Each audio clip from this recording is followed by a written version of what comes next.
is the part where, again, I would normally start by saying good afternoon and thanking you for being here, but under these circumstances, I'll just give you a minute to start your live streams or do whatever you need to do. And while you're doing that, my name is Chief Sean Barnes, Shonbarnes. I'm currently the Chief of Police for the Madison Police Department. I'll be providing a brief update of the school shooting that we had today in Madison. There is some information that we're not going to release because it's still an ever-evolving situation. You'll hear from some of our representatives from our city and from our county. And behind me are a lot of people who came together today to make sure that the day ended well and that everyone else was safe.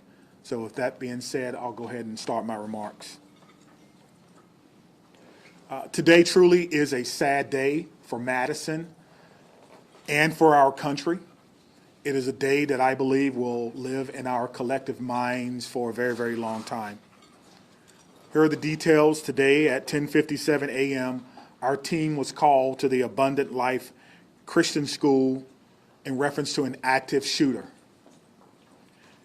We know that 3 people are dead, including the suspect shooter. We know that the suspect shooter was a teenage student who attended the school. At this time, we're not releasing the age or gender of the student or any other identifying remarks about the student. 2 other people have died.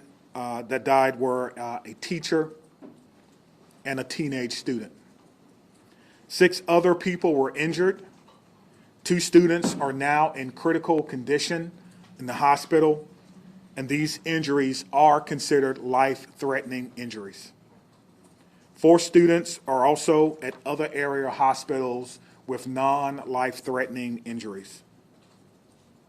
But these are just the physical injuries that we know about. We know that this was the middle of the day, of a school day, and so there will be other injuries that we'll have to face for a very, very long time. And we're going to do everything we can as a community to heal those injuries as well. Many of you have asked me about the why of this. Why did this happen? What do we know? What was the motivation? I do not know. But I will tell you this, our detectives are working hard in the investigative process to find out as many answers as we can so that we can further prevent these things from happening, not only in this community, but in other communities around our country.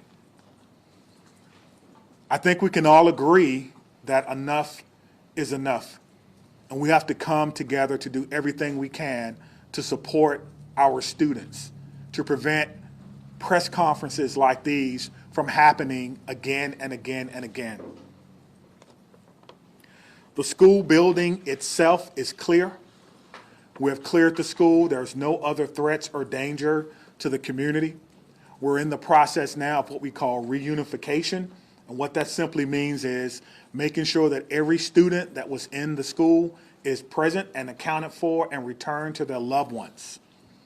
This usually takes a while, but we have practiced, unfortunately, and practice, and that's why we're able to reunify students with their parents within hours of a school shooting.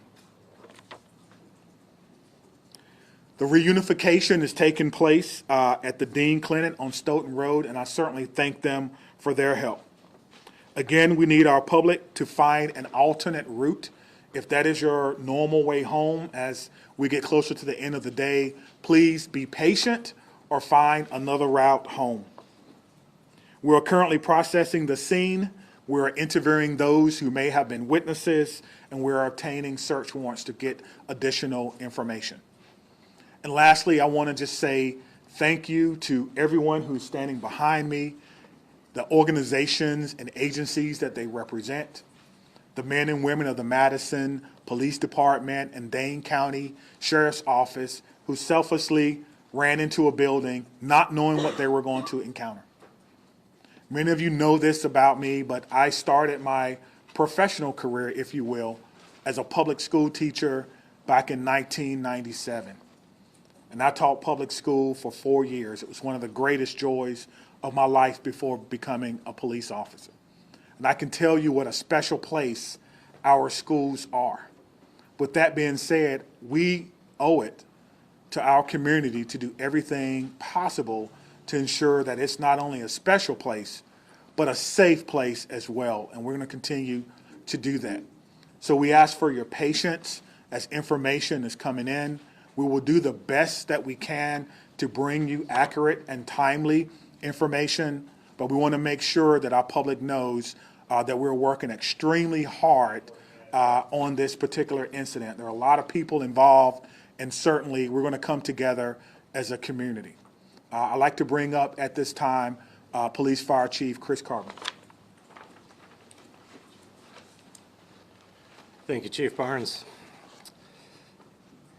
Before I start, the only thing I can say is this is not a place that any fire chief or any one of us would ever want to be, and I can't believe I'm standing here today talking about this incident.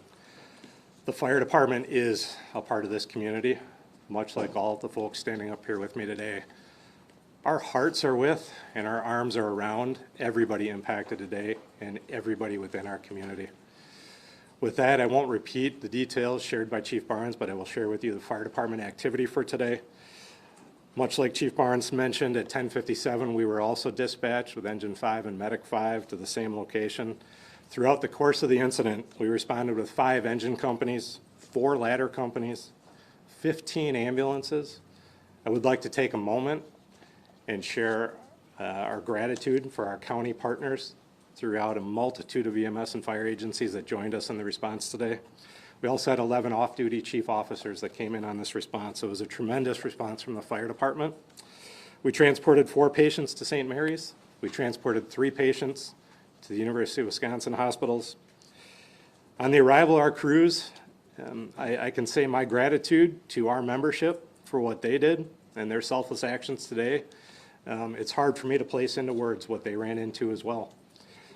They did that immediately, they did that selflessly, and within a course of 15 minutes from the first transport to the last transport, all the patients were on their way to the hospital. So to our membership within the Madison Fire Department and within all the emergency services, my gratitude, my recognition of the work that goes into this, the training that went into this, that again, we had hoped we would never have to put into practice. One more time on behalf of the Madison Fire Department, our hearts are with you, our arms are around you, and we will be with you throughout the duration of this. So at this point, I'll step aside, turn it over to the mayor. Thank you, Chiefs, both of you. This is an incredibly sad day for our community. As you've heard, there is no danger to the community at this time, but our entire community has been impacted by this tragic incident. On behalf of the Common Council and the City of Madison staff, I want to offer our heartfelt condolences to the victims and families and to the whole Abundant Life community. Our focus now is on supporting them and supporting the victims and their families. And we will continue to do that through the coming days and weeks. I also want to thank our first responders, the police, fire, the medical staff, for their quick action and their life-saving efforts. As you've heard already, this is a whole of government response. It is not just police and fire. It is not just City of Madison. We have folks from all around the county. We have folks from multiple agencies engaged in both the initial immediate response and the ongoing support, and will be engaged for days and weeks to come. I also want to thank the White House and the governor and others in the federal government and state government for reaching out to offer their support and help. We will be drawing on resources as needed going forward. But the most important thing right now is to make sure that we are centering the victims and their families, and that we are doing whatever we can to support them and to help them heal, and to lift our entire community up through this difficult incident. I am on record that I think we need to do better in our country and our community. to prevent gun violence. And I hoped that this day would never come in Madison. It is not something that any mayor, any fire chief, any police chief, any person in public office ever wants to have to deal with. And so I will ask our entire community and our entire country to do whatever we can to make sure that no public official ever has to stand in this position again. And now I'll invite the county executive to the podium. Good afternoon, everyone. Today, our community is reeling from the heartbreaking and senseless tragedies at Abundant Life Christian School in Madison. As a mom who received a text from her son at a high school here in the city of Madison wondering if he was safe, I can tell you, this hits you in the gut. Our community is better than this. Our country is better than this. It cannot continue. My heart goes out to the victims and their families and the students and the educators, and the list goes on and on. Every one of us is affected by this unimaginable and unacceptable violence that has hit our community today. Dane County stands united in grief with the Abundant Life Christian School community. The Sheriff's Department, the Department of Emergency Management, Department of Human Services have all been on the front lines. My phone has been ringing from people across our state and our nation asking what it is that they can do to help our community.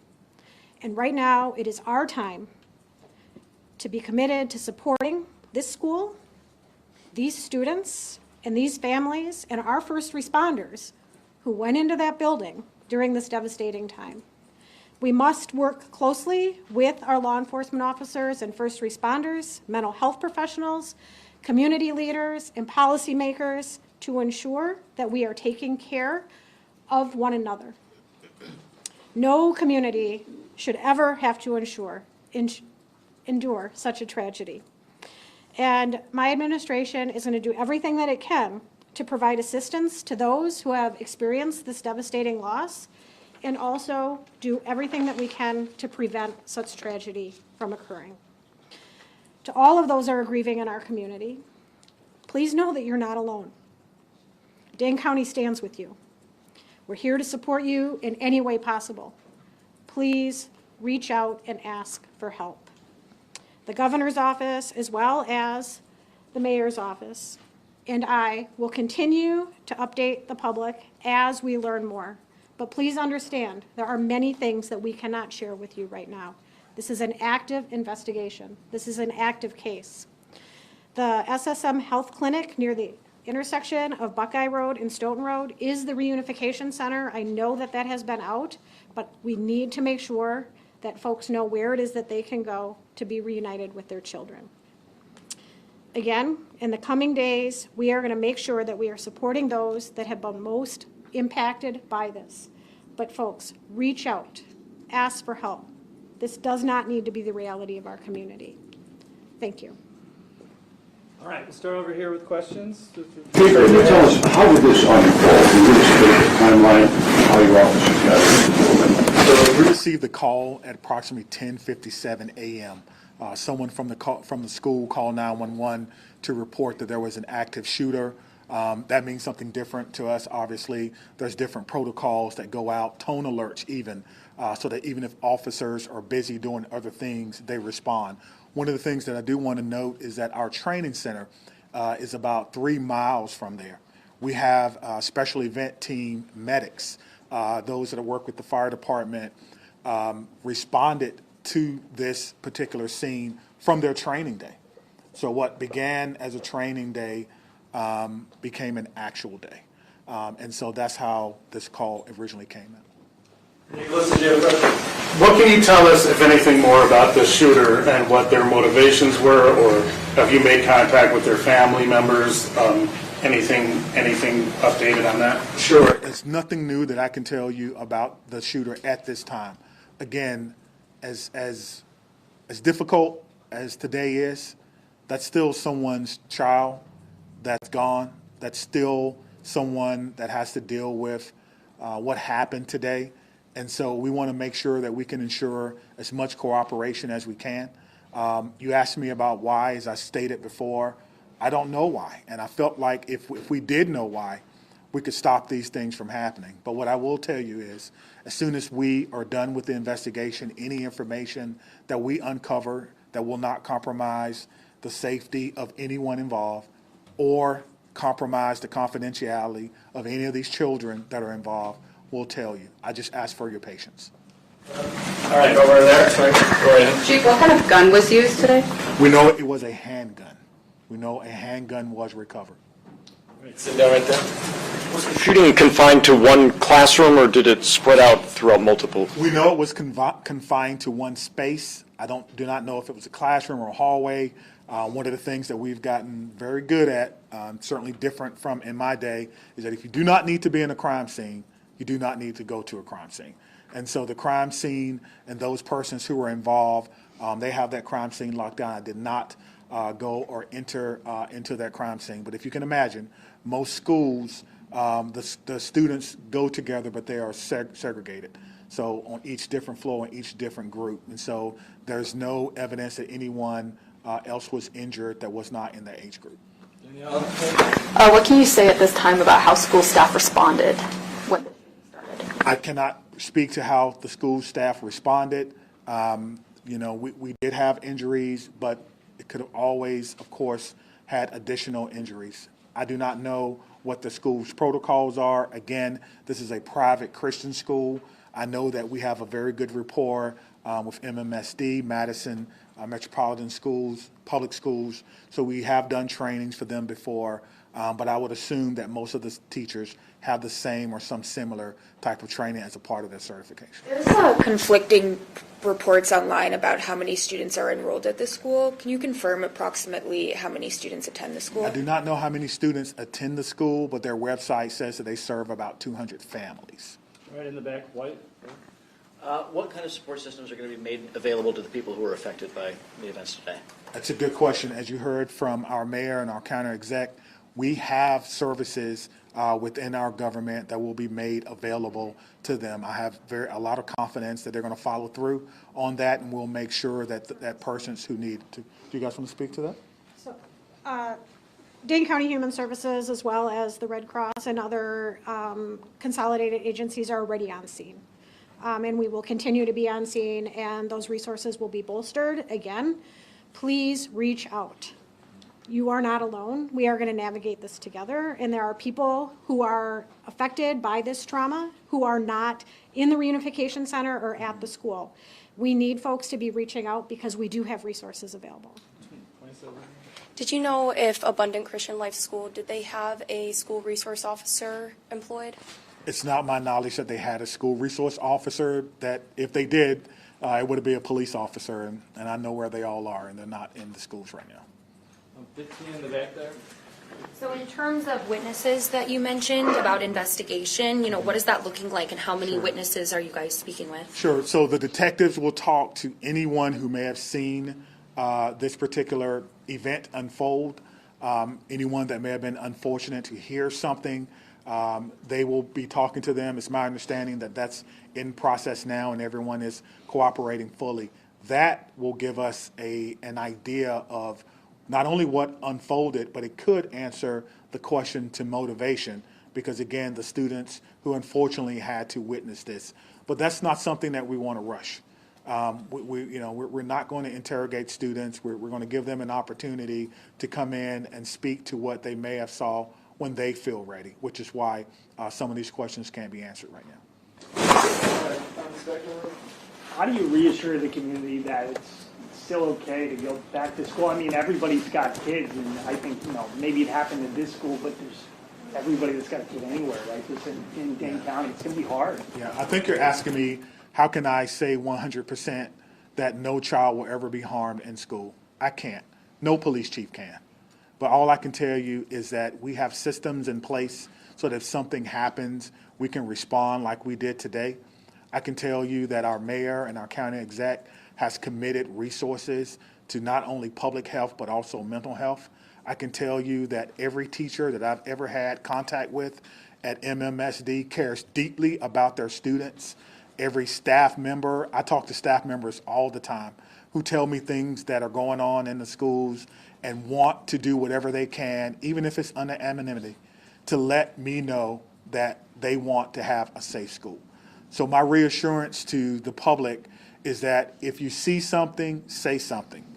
If you know someone who may be going through a difficult time, please reach out to someone. And I think what I can do is make sure that our police department is transparent and open and honest and inviting for people to call and give information. I think MMSD does an excellent job of that. And the same thing can be said for any other private school. If you want to give information or you need someone to talk to, I can promise you we'll have someone there to get that information.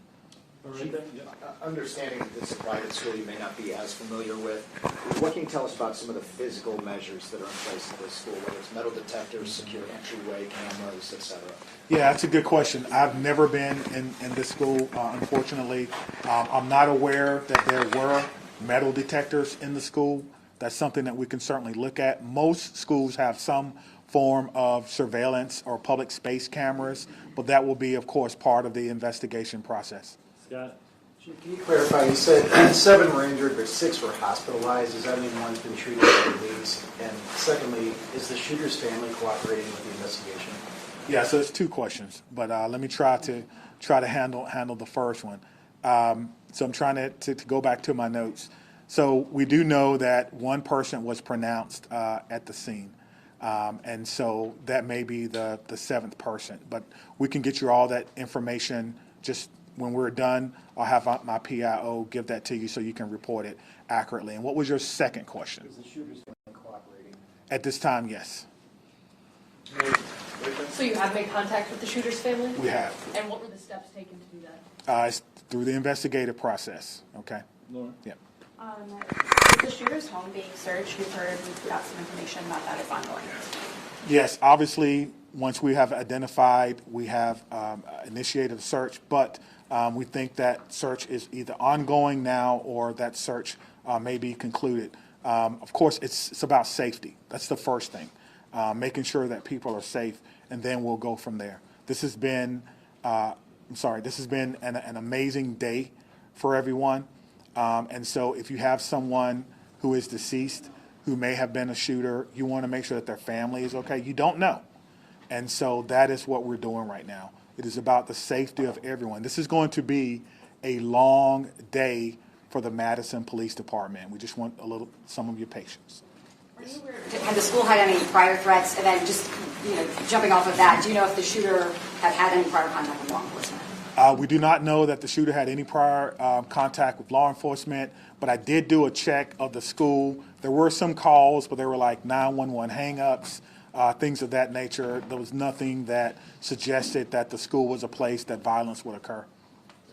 Chief, I know that you mentioned that the shooter died of a self-inflicted gun wound. Did that happen before officers arrived at the school or when the shooter saw officers coming into the school? Yeah, so let me say that the cause and manner in which the shooter died will be determined by the inmate.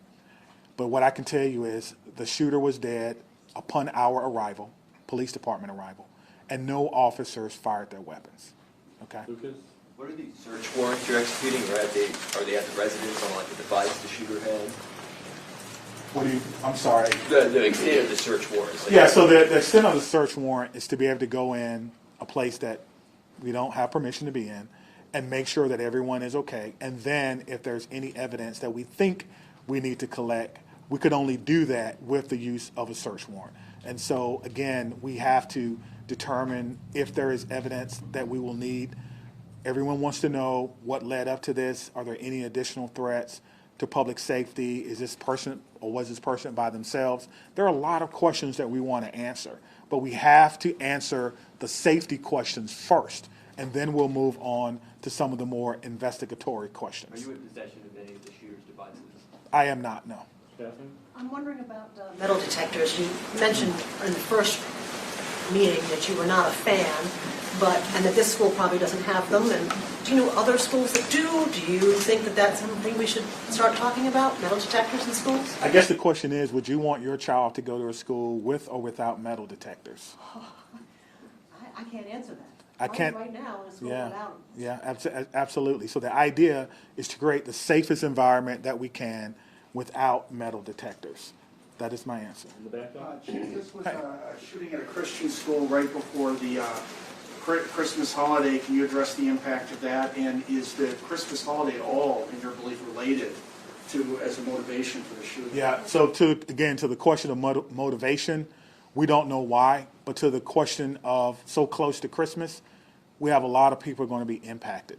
If it's a Christian school, then obviously our holidays, our Christian holidays are very important to the students, very important. It's a time for family.